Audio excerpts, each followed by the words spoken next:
jour. Dieu, tu m'as choisi depuis toujours. Dieu, tu m'as béni et appelé avant ma naissance. Bonjour à tous. Pour vous introduire dans ce moment qu'on va passer ensemble, je voudrais vous raconter une expérience que j'ai vécue durant ma dernière année de lycée. Durant cette dernière, j'avais 2 stages à réaliser. Le premier se déroule plutôt bien, je trouve assez rapidement. Et maintenant vient le moment de la recherche du deuxième stage. Donc je m'y prends 1 mois et demi à l'avance, 1 mois, 3 semaines, 2 semaines. Et maintenant on se retrouve à 1 semaine du stage et toujours rien. Donc je fais toutes les recherches possibles, que ce soit en présence ou même en digital, et aucune réponse positive. Ou du moins, pas celle que j'attendais. Parce que j'ai eu, oui, certes des oui, mais des oui qui étaient contraignants. Des oui qui m'obligeaient à travailler le samedi. Et c'était une chose que, personnellement, je ne voulais absolument pas.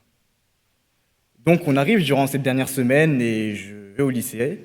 Je vais voir ma professeure principale pour lui faire part, du coup, de mes préoccupations et de mes recherches.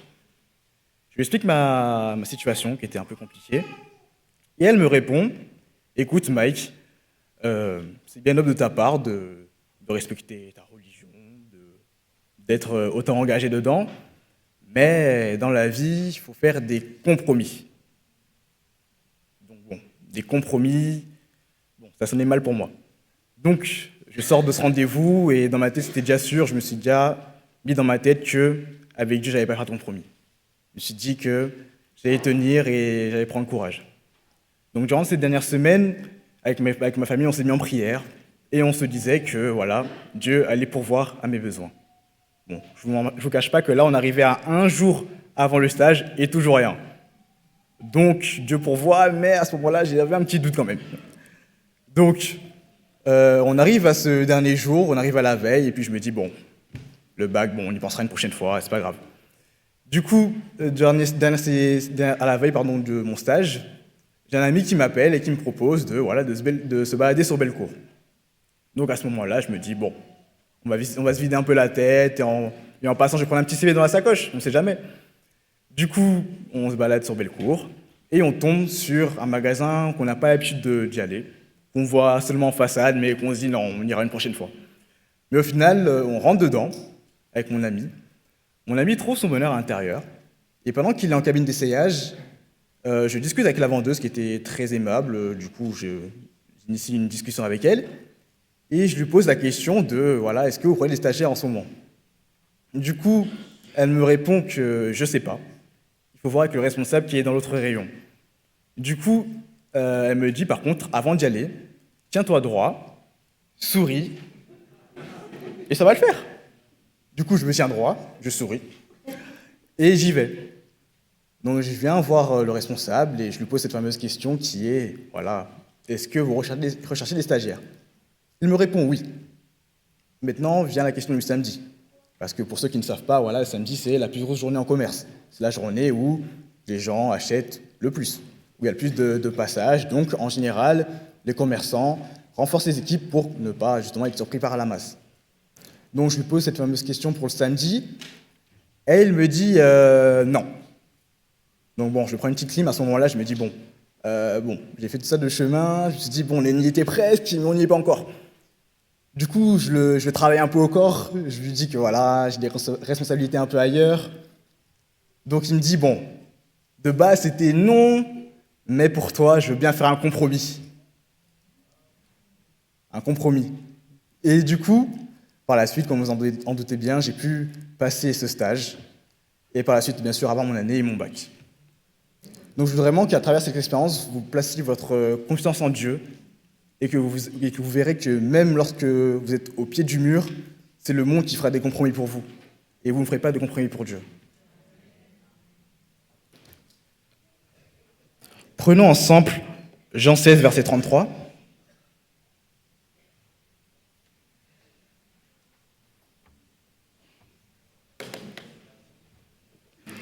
Jean 16, verset 33.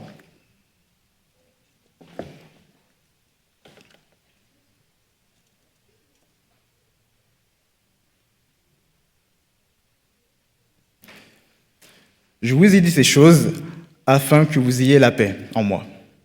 Vous aurez des tribulations, mais prenez courage, j'ai vaincu le monde. Dans ce verset-là, Jésus nous dit clairement que on va avoir des tribulations, on ne va pas avoir une vie paisible. Au contraire, on aura une vie semée d'embûches. Mais à travers ce verset, Jésus ne nous dit pas qu'on aura une vie facile parce qu'en soi, que nous soyons chrétiens ou non chrétiens, nous aurons des embûches sur notre vie. Ça peut être la solitude, le manque d'argent, ça peut être les échecs ou même les réussites professionnelles.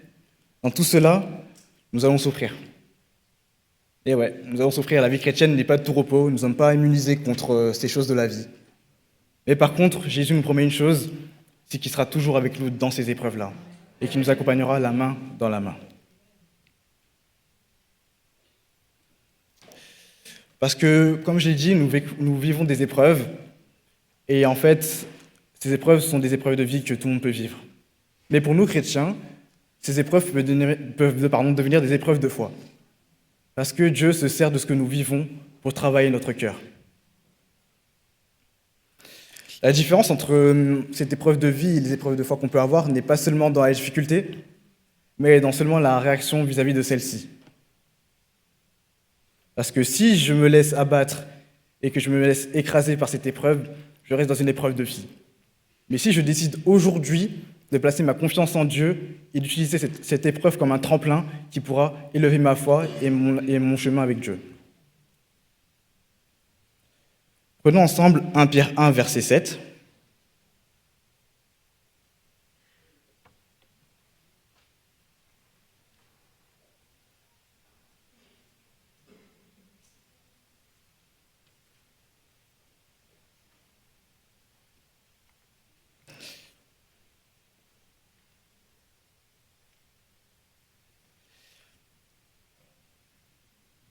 Afin que l'épreuve de votre foi, plus précieuse que l'or périssable, qui cependant épourré par le feu, ait pour résultat la louange, la gloire et l'honneur, lorsque Jésus-Christ apparaîtra. L'épreuve de votre foi, plus précieuse que l'or périssable. Connaissez-vous la valeur de l'or en 2025 ?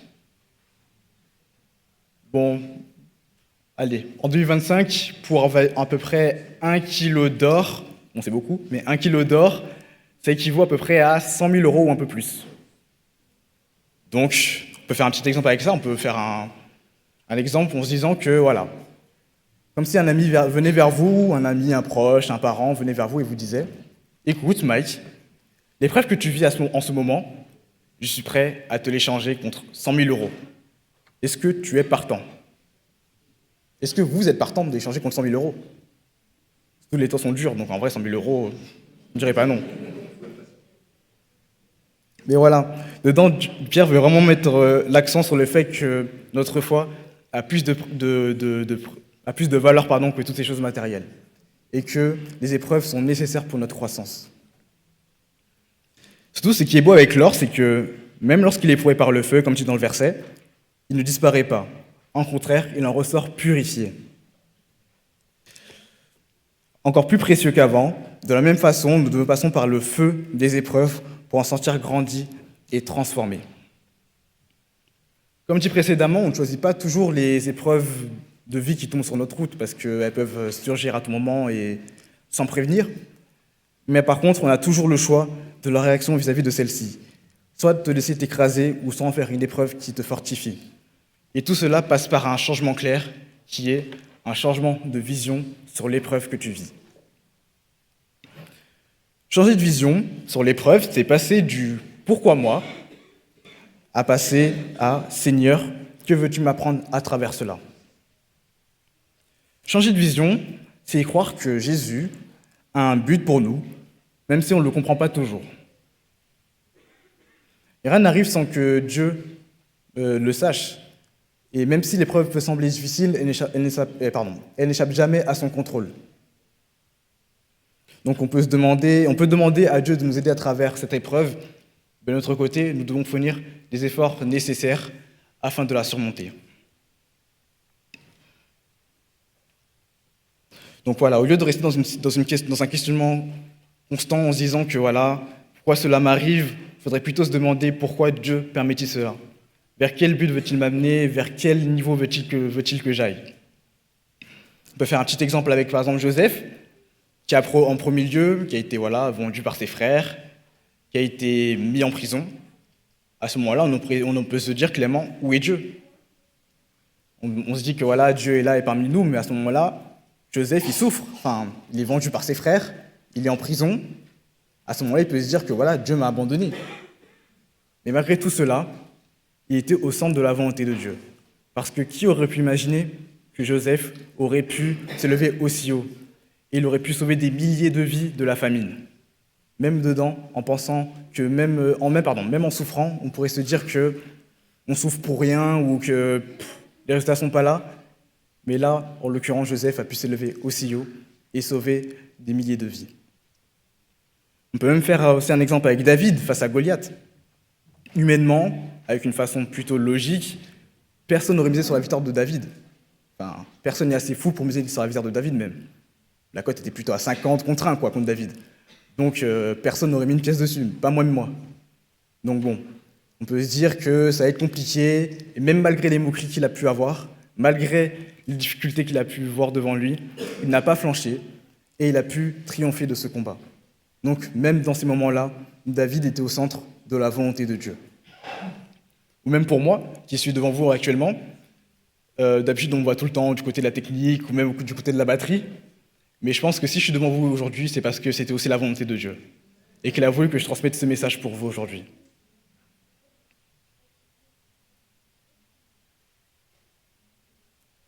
Changer de vision vous permettra de mieux vivre la difficulté, ou du moins de la vivre autrement. L'épreuve peut paraître écrasante quand on ne regarde qu'au problème, mais il ne faut pas regarder qu'à la difficulté. Parce qu'aujourd'hui tu souffres, mais demain tu pourras devenir un témoignage vivant et encourager une personne qui passe par l'épreuve que tu es passée. Aujourd'hui tu souffres, mais tu pourras devenir une flamme qui pourra allumer la flamme des autres personnes autour de vous. Et ainsi de suite, elles aussi, avec l'effet boule de neige, pourront aussi éclairer l'entourage de chacun. Donc, il faudrait que nous puissions nous aider entre nous et que même parallèlement au monde professionnel ou même au monde spirituel, entourons-nous des personnes qui ont vécu les mêmes choses que nous ou qui sont passées par les mêmes épreuves que nous, que ce soit à travers leur sagesse ou à travers leurs échecs. C'est par cela que nous pourrons nous élever. Donc il faudrait vraiment qu'aujourd'hui, nous puissions nous encourager chacun, que ce soit notre voisin de gauche, de droite, parce que personne ne sait qui souffre, en réalité. On peut venir le samedi matin, sourire devant tout le monde, mais au final, on souffre à l'intérieur. Parce que soit on ne le dévoile pas, ou soit parce qu'on a peur que les gens puissent nous juger. Et moi, aujourd'hui, je voudrais vraiment que vous preniez le temps de vous tourner vers votre voisin de gauche ou de droite et de lui dire des encouragements. Parce qu'aujourd'hui, on en a besoin. Parce que bientôt, Jésus revient. Donc, on n'a plus le temps de prendre préoccupation de ces petites querelles. Il est temps que nous nous encourageons entre nous parce que le monde est dur. Le monde est très difficile. Et si nous n'avons pas de soutien, même à l'église, où allons-nous le trouver? À part en Dieu. Donc il est temps que nous nous encourageons entre nous. Et je voudrais vraiment qu'aujourd'hui, que ce soit un visiteur ou même une personne qui vient pour la première fois, qui est dans cette église, puisse ressentir l'amour qu'il y a ici. Et que nous puissions, par la même occasion, lui redonner cet amour. Et je voudrais qu'en ressentant de ce culte, qu'il puisse se dire que j'ai été ici à la bonne place et au bon moment. Dans Jacques 1, versets 2 à 4, Jacques 1, versets 2 à 4,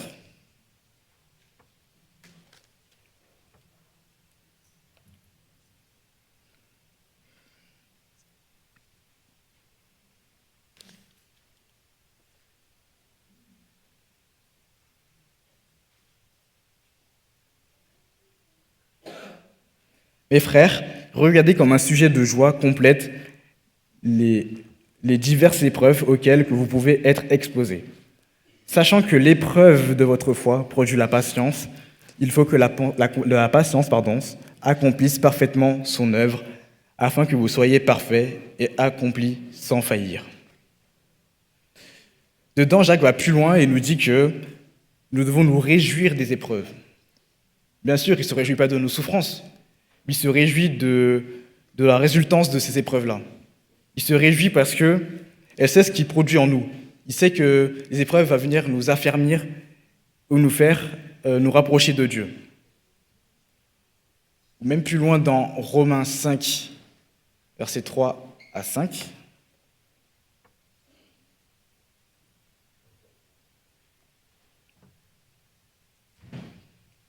Bien plus, nous nous glorifions même des afflictions, sachant que l'affliction produit la persévérance la victoire dans l'épreuve, et cette victoire l'espérance. Or, l'espérance ne trompe point, parce que l'amour de Dieu est répandu dans nos cœurs, par le Saint-Esprit qui nous a été donné. Les amis, la persévérance produit la victoire dans l'épreuve, et cette victoire, l'espérance. Donc prenez courage dans cette épreuve, et armez-vous de persévérance dedans. Considérez cette épreuve comme une formation et non comme une condamnation. Parce que la souffrance n'est pas forcément synonyme de négatif. On peut prendre l'exemple, par exemple, dans le sport, que ce soit dans le foot, le basket, le tennis, par exemple avec, Messi, LeBron James ou Serena Williams. Tous ces grands athlètes ont dû passer par une phase de souffrance, une phase d'entraînement, et une phase où ils ont échoué. Mais du coup, à travers cet entraînement et ces échecs, ils ont persévéré. C'est ce processus-là qui les a menés au sommet de leur art. De la même manière, nos épreuves sont comme un centre d'entraînement spirituel. À travers elles, Dieu veut briser nos anciennes limites et nous briser le plafond de verre qui nous limite dans nos pensées ou même dans nos actions. À travers celles-ci, Dieu cherche à nous faire acquérir la patience, la foi et l'humilité. Ces situations testent nos réactions vis-à-vis de la difficulté. Parce que beaucoup veulent avoir plus de courage avec Dieu, veulent avoir plus de foi, plus de confiance en lui. Mais maintenant, si tu cherches à grandir spirituellement, alors Dieu t'amènera dans des situations où tu devras dépendre de lui. Si tu veux grandir dans ta foi, alors il te placera dans des contextes où tu n'auras pas d'autre choix de lui faire confiance. Pour conclure, je ne sais pas quelle est ton épreuve aujourd'hui, mais en tout cas, lui, Dieu, il la connaît. Et il ne t'abandonnera jamais. Il est temps pour toi de changer de vision sur l'épreuve que tu vis. Et qu'on soit jeune ou d'un certain âge, tout le monde souffre. Donc il est important de nous reposer sur lui. Ne cherche pas à fuir ton épreuve, mais traverse-la main à main avec lui. Et que tu verras que malgré les difficultés et que malgré la pluie tombe sur toi, après la pluie vient toujours le beau temps. Soyez bénis.